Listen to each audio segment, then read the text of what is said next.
Today, I sit down with Stacey Froelich out of New York City. Now, to give you some context of her and her team, she's been in the business for 22 years. She has a 9-person team.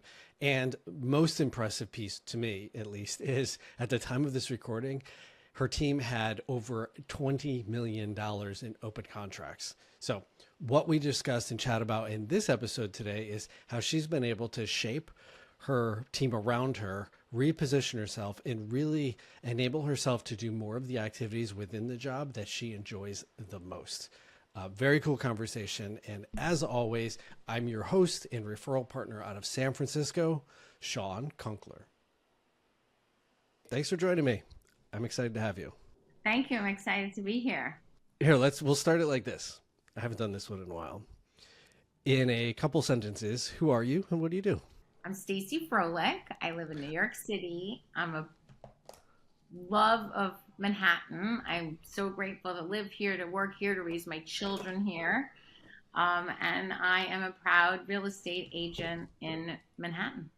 I'm from the East Coast originally, Connecticut, and Oh, my sister's in Connecticut. really, Yeah.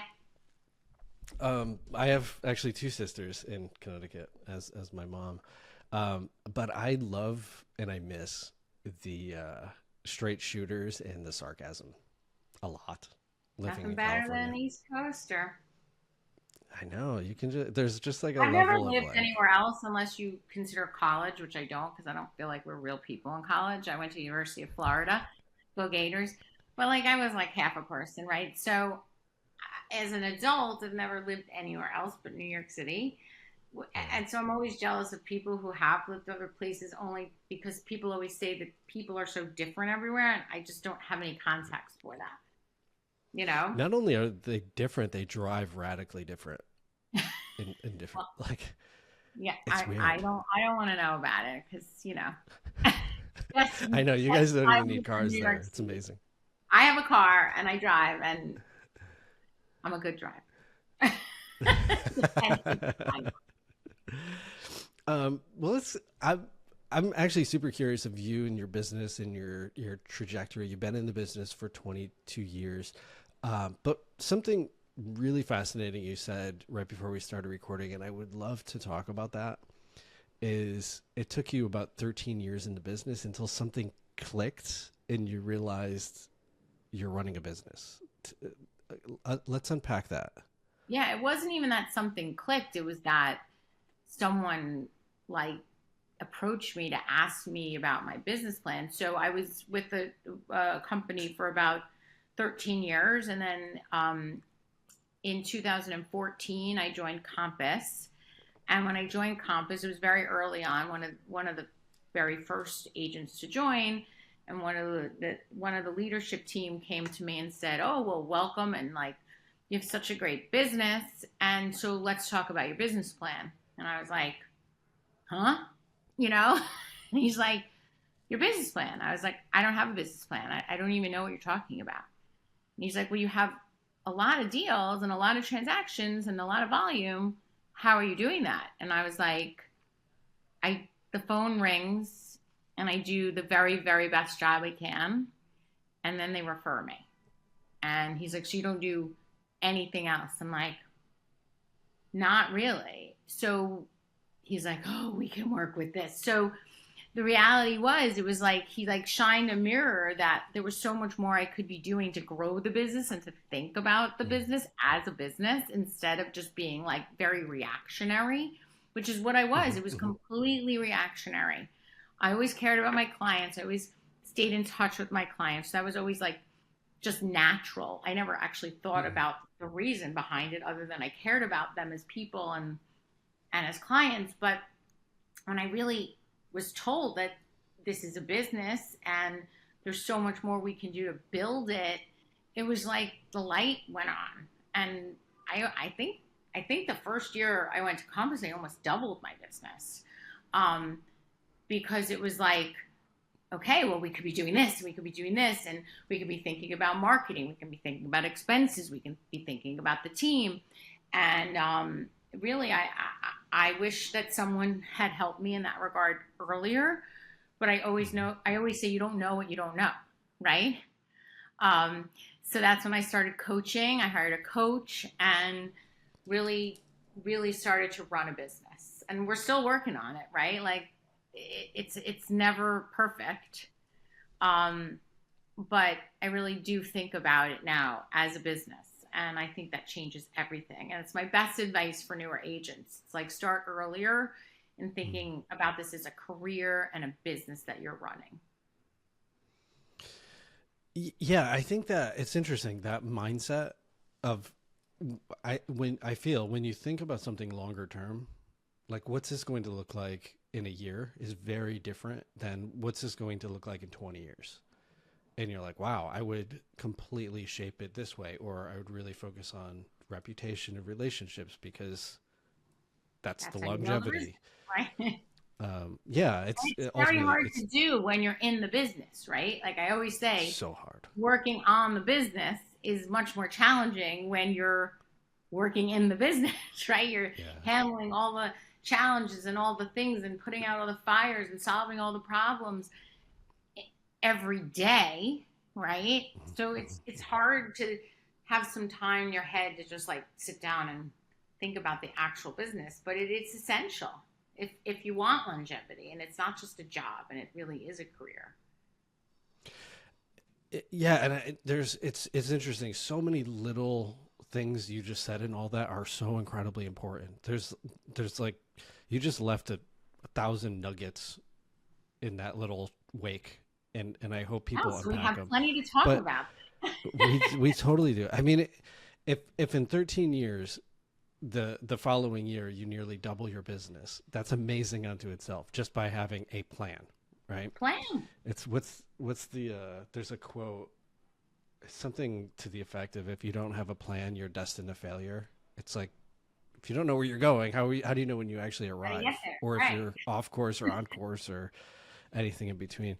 And I think the other really important thing is the coach is Oh, I believe in it. it's massive. And it's funny, I'm listening to a book right now, Relentless, which is it's a fantastic book and I'm only a little bit in. But the guy who wrote it was the coach, the personal trainer of many of the greatest basketball players like Michael Jordan. But what I find fascinating is Michael Jordan, and he says it in there, Michael Jordan is a business. And this trainer's job was to keep basically that The business as going. structurally sound as possible. But what's fascinating is Michael Jordan, regardless of how many championships he's winning, he's got a coach who's training his body. Then he's got a coach that's training him on technique and strategy. And Yeah, no matter what, no matter how much experience you have, there's always a next level. And I'm actually there struggling a is, little right now because I don't have a coach right now. And mm, I know I'm going to coach again. I find that coaching works better when you have an actual, like, specific goal that you want to work on. And true. so that's sort of what I'm trying to figure out right now. And who that right person will be. Because people ask me all the time, well, who should I hire? And like, honestly, I know this is going to sound crazy. I don't think it matters. I think all these coaches are great. I've been through many different coaching companies and I have found value in all of them. It's just a matter Mm, of what you want to work on, who's the right fit for that, and who's the right personality for you. And people ask me all the time, like, what do you get out of coaching? Like, I get like veteran agents, like, can't believe I coach. And I was like, well, you have to be coachable.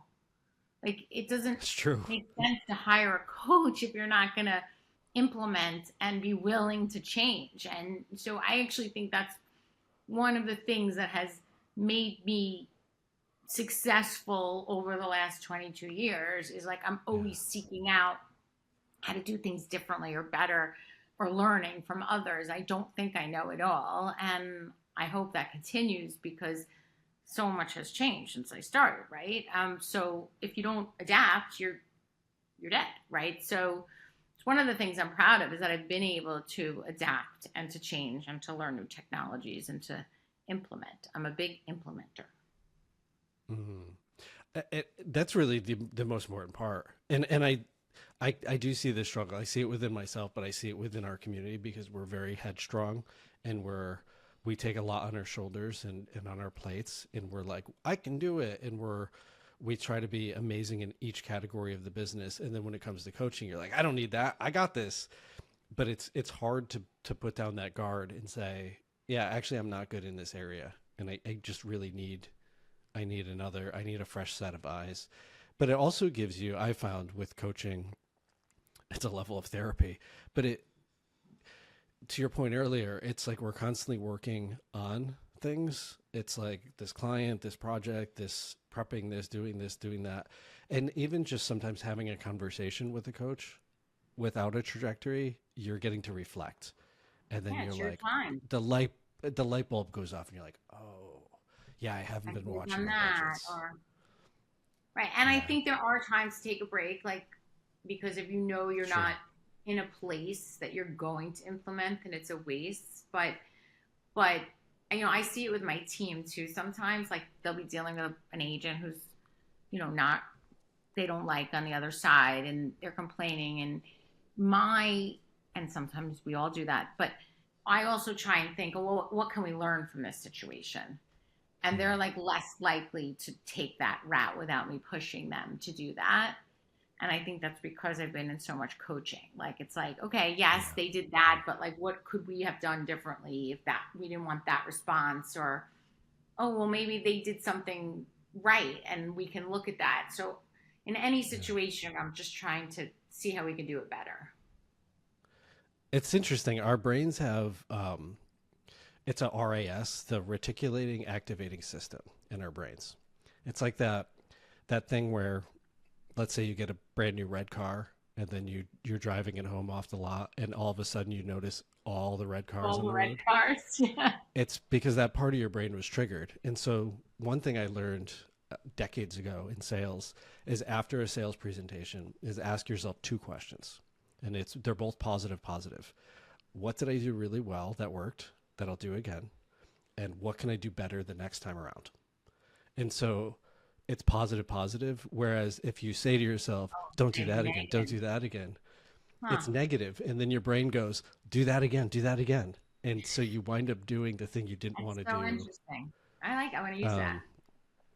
So that one's actually, and we've all had them, like those, the client's challenging, the agent on the other side is challenging, the whoever is involved. It's like everything is challenging. You're like, okay, there's a lesson here. Let me try to figure this out. And also, like, it's something to tell your potential clients, like, people are challenging. There will be challenging things in your deal, but you want me because I will handle them, and I will stay calm in the process. And, you know, the job is not to, there's always going to be challenges. We cannot prevent everything, but we can solve them, or we can try. And you know, I always say I'm the putter, fire outer in chief, you know, like, for the whole, it's probably, I could probably phrase that a little better, but like, that's what I do all day. I put out fires for my deals, for my team's deals.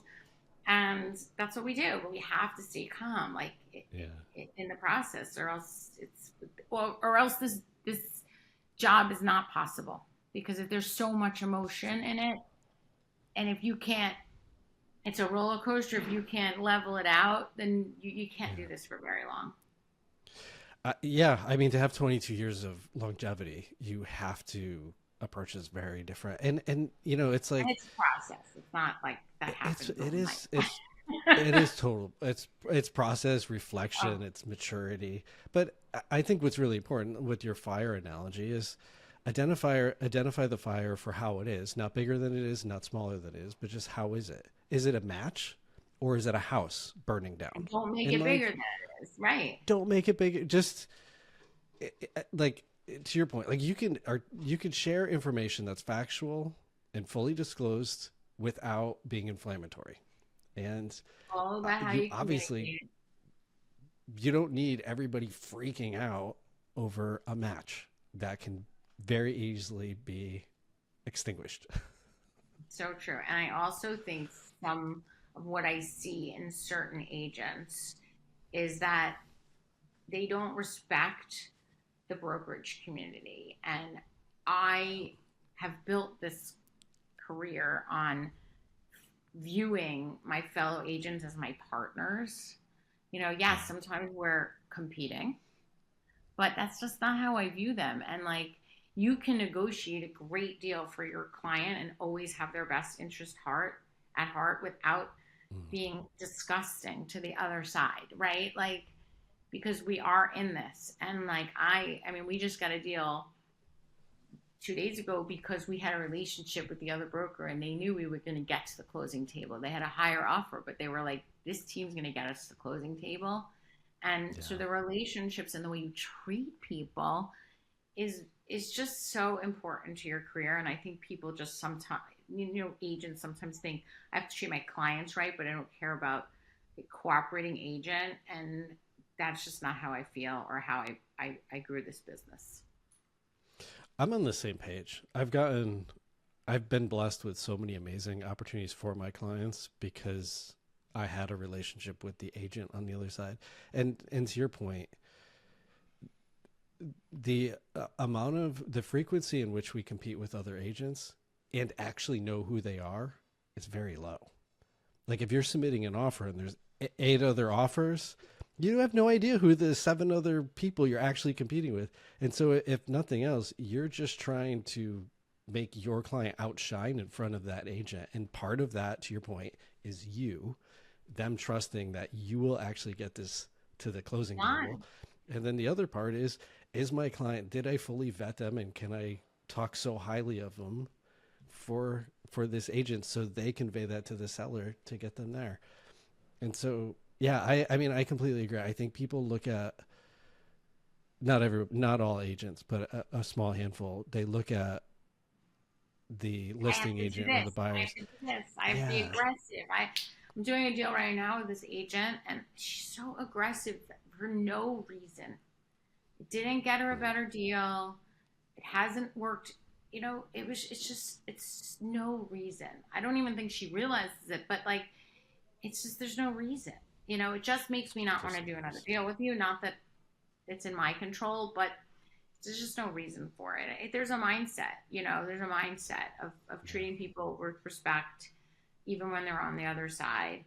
And like, my team gets annoyed with me because sometimes when they're complaining about the other agent, I'll be like, let's just feel bad for them. We're nice people. We get to It's sleep true. at night. They're horrible. Like, imagine walking through life like that, like being mean and Yeah. horrible or incompetent. Oh, competence the worst, right? Like, we're so lucky that we're competent. We can juggle all these balls at once. We can solve problems. We can negotiate all at one time. Like, those agents can't do that. We just should feel bad for them. Yeah, they're freaking out over one transaction while you Right. have 10 happening 20 at one simultaneously. time. Like, Like, they're never going to do what we do. Let's not hate them. Let's just feel bad for them. yeah. And then you're like, let's just watch the clock because we got, what, 20 more days with them and then we'll be done. We don't have to talk to them for a Exactly. while. Yeah, I'm on the same page with you. I mean, I think it was very early on in my career that there was an agent who said basically the same thing of all my closest friends are colleagues. And I was like, that's kind of weird. I remember thinking, and they're like, well, the reality is we all have to collaborate and work together. And then when I started doing transactions, I'm like, wow, these are actually my colleagues for a period of time. And so it And they're also behooves like you, us. right? We all sort, Yeah. like, successful agents all have sort of the same DNA. personality, right? And it's Uh, kind of nice to be around people who understand your life. So yeah, it makes sense that these are our friends. yeah. And I mean, you're right. Like water seeks its own level. And if you're a mover and shaker, You want to be around you're, other movers and shakers. That's why, like, heck we yeah. go to all these conferences, and it's hard to explain to your family when you're going. You work in New York City, right? So, like, why you're Mm, going to all these conferences to network, but it's also like fuels your soul to be around people who yes. know your day, like they live your life, and they're Yeah. and I love it. It's exciting. It really fuels me. It's funny. Right before we did this, we did the rapid fire questions for the social media, and I jokingly said, "Oh, your answer was the same." But what's fascinating is with the top performing agents that I have the privilege to sit down with, a lot of the answers are the same.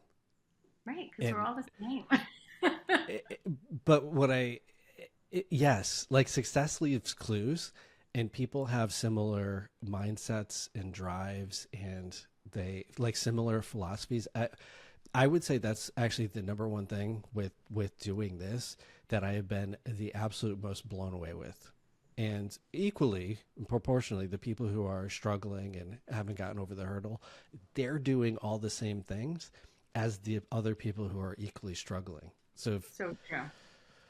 It's fascinating. At some point, what I actually want to do is create a playbook and basically go through all these past episodes and pull out what are the common threads, and like here's the book of, if you want to be a heavy hitter, here's what you do, and to give people And you know what I context. always find also really interesting, like, like going back to coaching, like people will say, oh, well, they don't understand my market, And I'm like, that is such BS. It doesn't, yes, am I door knocking in New York City? No, I'm not, I am in a vertical market, but the reality is the majority of the attitude and the actions and the habits are all the same no matter where you go in the country if you're a successful agent. There are things you're tweaking, right? And there are certain things you have to make sure the message is right for your market. But the habits and the actions are the same.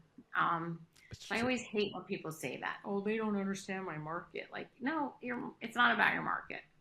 It's just not. It's not. Have you ever seen the show Ted Lasso? Of course. I get it. It's a fictional show, but he wasn't a coach of soccer. Exactly. But he understood people. Right. He understood people, and he understood motivations and desires. And I get it. It's fictional and it's fictionalized, but the coach doesn't have to know your business. You have to know your business. They just need they have to know which buttons to push to get you to do or to go to that next level. That's it. They don't have to be like Michael Jordan's coach wasn't an equal and proportionate player to Michael Jordan. He just knew how to get his body, his knees, his elbows, his shoulders strong so he can perform at that top level. Player. Right. That's it.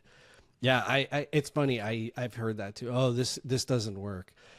There's two types of people in this world. There's people who find a solution for every problem, which I think is most of the top performing agents, and then there's the group who find problems with every solution. Oh, so true. I remember 9 years ago when I started coaching, my favorite coach that I ever had, who's no longer in the business. He's still a coach, but he's a health coach now. Interesting. He said, proves your point. You don't have to, you can coach anything, right? So he said to me, I think we need to start a newsletter. And I was like, okay. And he was like, a weekly newsletter. And I was like, oh, I don't want to do that. I'm going to annoy people. I don't want to annoy people and blah, blah, blah. He just looked at me and he said, that's a bullshit story you're telling yourself because you don't want to do it. And I was like, huh. And I have not missed a week in 9 years. So amazing. And it's actually one of my biggest marketing things that I do because it's consistent and people know me for my newsletter. It's called the Need to Know, fueled by the Stacey Froelich team. And like, I'll go to conferences and people are like, need to know. Like, that's what they called me. And, it's because he pushed me. And I really did not want to do it. So to make all the difference. That's amazing. And that's a good coach too, who calls you out on it. Oh, he called me out on everything. That's rare because coaches, they want to keep you as a client. So they're like, well, let me keep you happy and I'll just tell you what you need to hear. That's not a great coach, right? You want to have a coach who's not afraid to fire you. It's so true. It's genuinely, like, if I can go back and like, you want somebody who has standards. Exactly. Like, I have enough people around me who are loving and supportive. That's not what I'm hiring a coach for. Same page. So tell me more about this newsletter. It sounds like it's your primary marketing. It's great. I mean, honestly, I feel like I've gotten it down to a science because it's really not even that hard. So the biggest thing that we've done in our newsletter is it's not like every other agent newsletter, which is like 12 million things on one page, right? Like, here's the local activities, here's my listing. We don't do that. We just have one topic. So basically, we all read a million things in a week, right? Like, how many articles are we reading? So anytime I read an article that I think is topical to either New York City real estate, New York City in general, or real estate in general, I will basically just take the salient points of the article and cut and paste and then link it to the article if someone wants to read more. And so it's one topic a week. That's it. That's it. And I get all the time, like, yours is the only newsletter I read because it's not cluttered with all different things. It's just one topic. That's it. And I also am very careful for the most part not to make it fluffy. Like, maybe in the holidays, I'll make it a little fluffy, but most weeks it's pretty interesting, or things I think are interesting. Like, fiscal things, tax things, congestion pricing, like things that are really important if you live in New York City. And so that's what we do. And it's very successful. It does not take me very long. I pick the article always. Sometimes my team will say this could be good, and sometimes it is. And then my director of operations will format it and send it out. And I think it goes out to over 15,000 people a week. Amazing.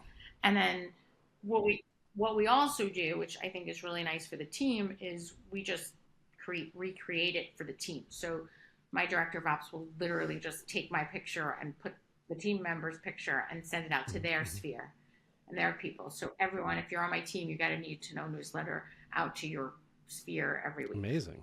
Wow. You really... We get a lot of business from agents. We get a lot of business from it, and from clients. So we're like, oh, I've been getting your need to know, or newsletter, whatever they say. So thank you for always keeping me informed. We're ready to sell. We're now, we have a friend who's looking to buy, like, whatever it is. The reality is, it doesn't even matter if people open it; they're getting it. But our open rate is quite high, so that's incredible. We do one a month. So you've challenged me to step up my game. Thank you, appreciate that. Well, in the beginning, I was so worried about like annoying people, and it was funny because I remember the first time I went to do a pitch, and the guy said, "Oh, I've been getting your newsletter every month." I'm like, "Nope, you're getting it every week." But they didn't even know, because we all get so many emails. Like, people don't even realize. But to your point, that creates top of mind, and then it creates familiarity, and then it's like, oh yeah, we're actually now years down the road thinking about making a move, and you're like, oh, who should we call? And they're like, oh, let's call Stacey. Like, and it's just like this natural, because they know you. Yeah, because I see her every week. It's consistency. Well, consistency is like the hardest thing and the best thing. I actually have a quote that I made up into little business cards that I send to some of my agent friends, and it says, hopefully I get this right. It says, success. If you're persistent, you will get it. If you're consistent, you will keep it. Oh, good one. And I kind of look at it daily to like just remind me. Yeah. Do the things you don't want to do. I mean, and it's funny. It goes to, it literally goes to any topic. It's like if you work out, any industry, you work out, do it consistently. It's like you're on a diet. If you do it consistent, it's like no matter what, weed your garden, do it consistently. It's through repetition. It's not easy, but it is not brain surgery. But it's still not easy. Yeah.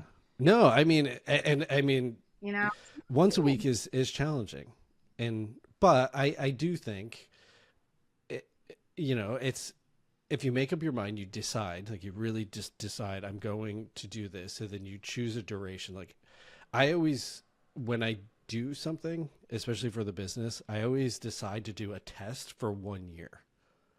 And like, I don't care That's a about good the idea. outcome. I don't care what's going to happen between that year. I won't evaluate it until the end of that year. This podcast is actually the example of it.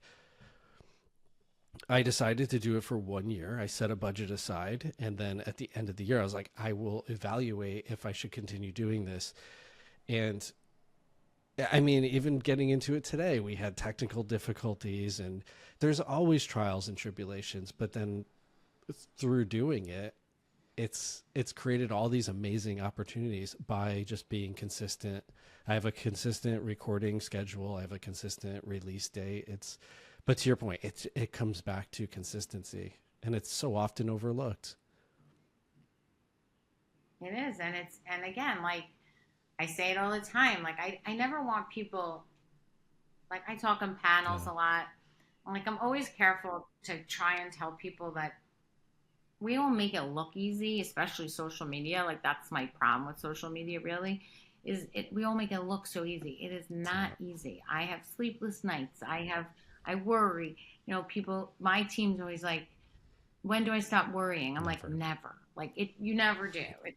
It's not easy, but that doesn't mean you don't Yeah. do it. And that's part of this crazy business we're in. Yeah. Like it is. We're dealing with so many personalities and so many details, and every deal's different.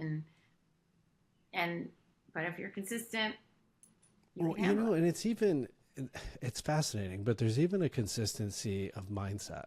It's sure you can be nervous Oh, that's the and you most can be important. freaked out, but you have to consistently go back to your center, whatever that is, and focus and go back to doing those things that have worked for you in the past of communicating with your clients. Right. And also, don't try and be something you're not. Yeah.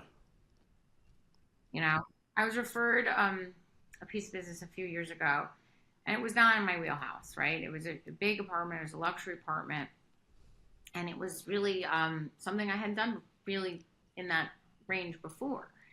And you know, I was doubting myself. Am I the right person for it? And it was funny. The agent was like one that says, "You are." Like I know personality-wise, you are, which was really nice. And I just kind of like looked in the mirror and was like, "Just be yourself. Like, don't try and be these other people. Mhm. Be yourself because that's who you are, and you know you're going to do a great job." And I just kept saying, "Be yourself. Be yourself. Be yourself." And you know, and it worked. And that's sort of like what I do now all the time. Just be yourself. Like if it's not the right fit, then it's not the right Yeah. fit. And it's worked. That's it's hard to get to that point, but there's It only is. one you and everybody else is taken. So be yourself. You've gotten to this spot in life because you were yourself. And so like lean into that. And sometimes though, people from the outside, coaches looking in say, actually, you can totally do this. You're not seeing it for yourself, but I can see it for you. Do you have all the tools? Which is also another Yeah. reason, right? Have it. Because sometimes we do doubt we doubt ourselves all the time, which It's natural. is But I normal. also, Yeah. it's fascinating with doubting. It's like, sure, you can doubt yourself, but what do you do with it? Do you turn that, Do it do you do anyway. it, do you doubt yourself to convince yourself to not do it? Or do you doubt yourself and then push yourself? Do you become courageous?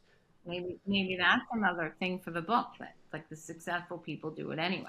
You know, what's interesting. This is another common thread, and I'm super curious now of what your background is. But most of these top performers, not all, most, oddly, worked in fundraising or were athletes. Okay, so I wasn't either, but I did start in hospitality. Mm. Um, I was an event planner, um, and I have one of my top people on my team. It was also an event planner, Oh, so I am interesting. very into hiring event planners because it is like the very Makes perfect sense. breeding ground for this business. I mean, you're just there's so much logistics, there's so many Yeah. personalities, there's so many things that can go wrong. There's so many opportunities for you to lose it Yeah.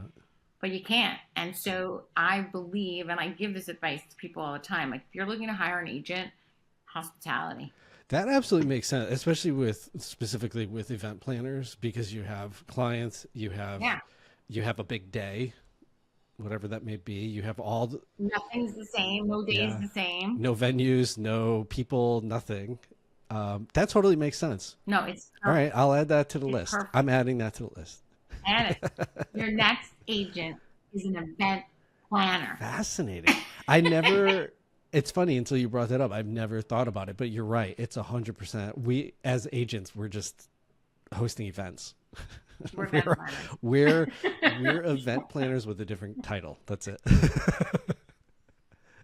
So let's talk about Yeah. your team. So, You have 9 people on your team, and let's just give everybody some context. I was doing some sleuthing right before we hopped on. You have over this is insane. You have north of $20 million in open contracts right now, which is we like do. I'm going to knock on wood. kudos. We're very lucky. We do a lot of business, and I have a wonderful team because I could never do it myself, at all, ever, especially with the volume that we do. So I'm the team leader, but I am also in production. So I like to make that distinction because there are a lot of team leaders that want to be out of production. And I don't. I love it. I love it. After 22 years, I still love working with buyers and I still love working with sellers. So um, I know it would make me unhappy to not be in production. So I had to really think long and hard about it because I'm in some mastermind groups and almost all the team leaders' goals are to get out of production. So it was actually a little hard for me to like decide. And I have made the decision just thinking about what I need for my life. So I am in production. I have 4 full-time agents that work with me. I have 1 referral agent who is actually one of the most complimentary calls I ever got. She was a veteran agent. We were competing. We had very similar businesses in a very similar market. And she called me one day and said, I want to join your team. And I was like, wait, what? And she Wow. was like, I want to slow it down a little, but my clients are my baby and I grew this and I love them and I can't abandon them.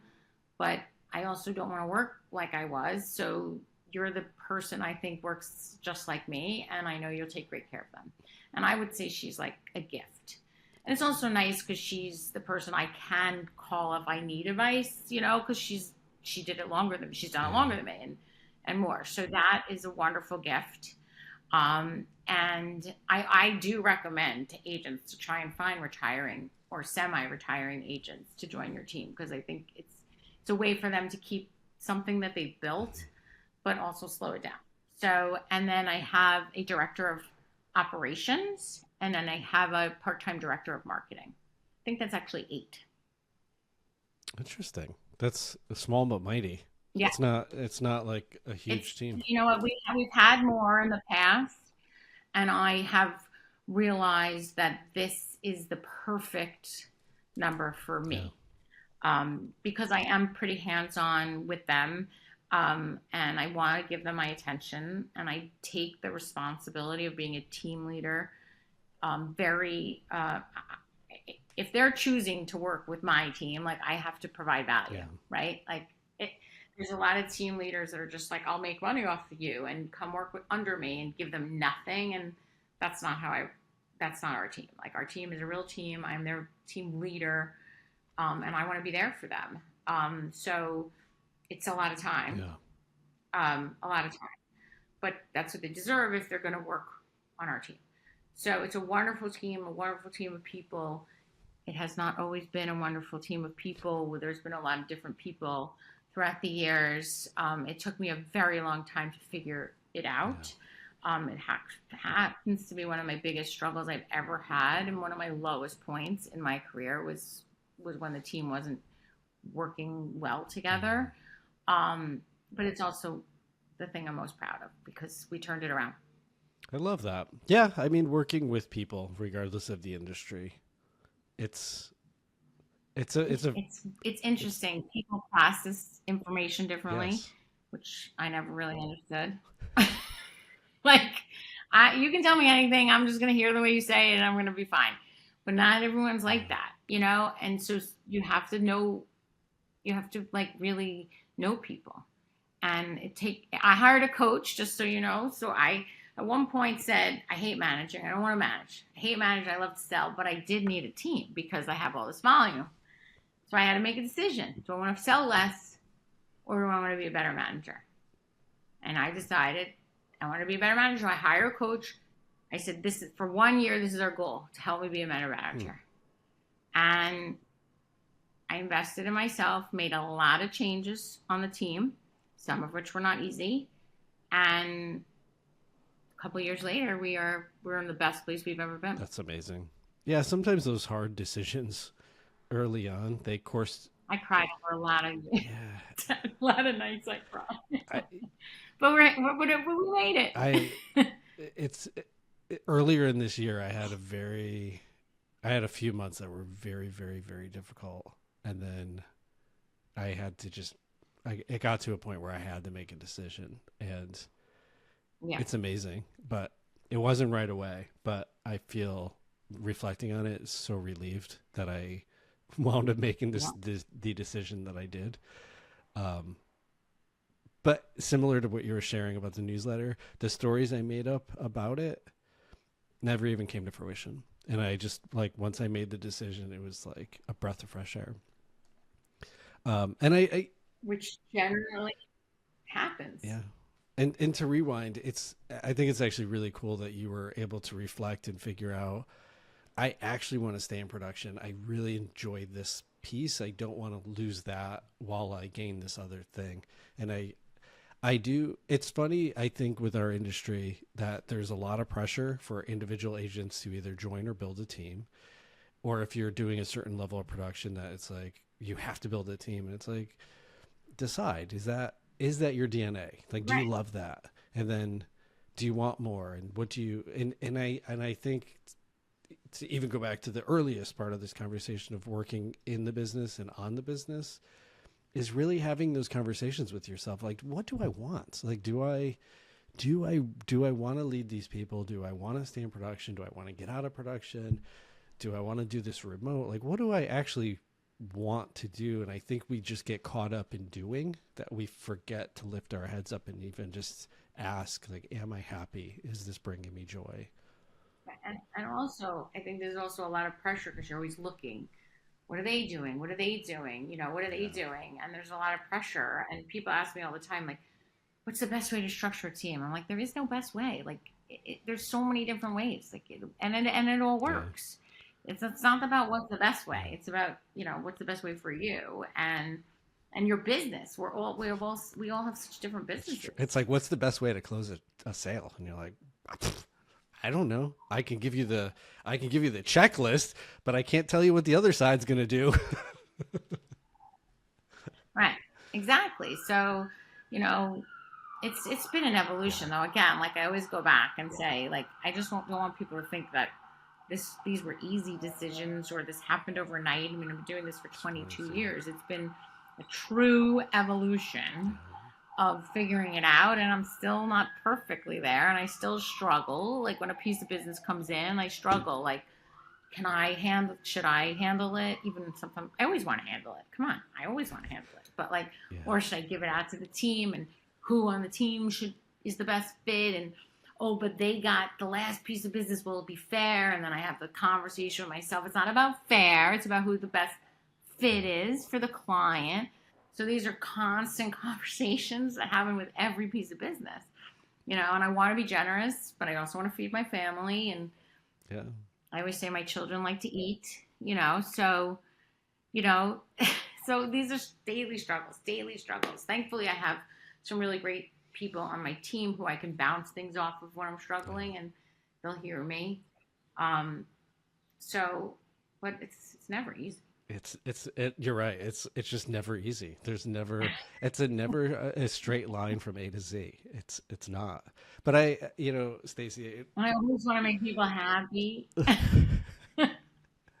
I'm a people pleaser. So, And yeah, I mean, I genuinely appreciate your candidness in chatting with me. I feel that we all want to be perceived as like, oh, I got all of this taken care of and handled and under control, and it's refreshing to hear where you're struggling, because it's areas I'm struggling, and all of us have we all similar are. struggles. But Don't look at social media and think everything's I perfect. know it's yes.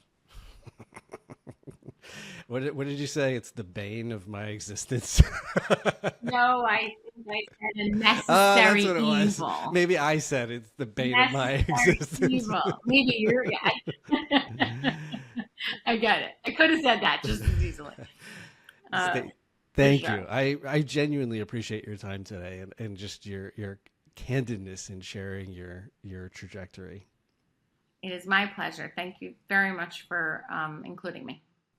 Of course.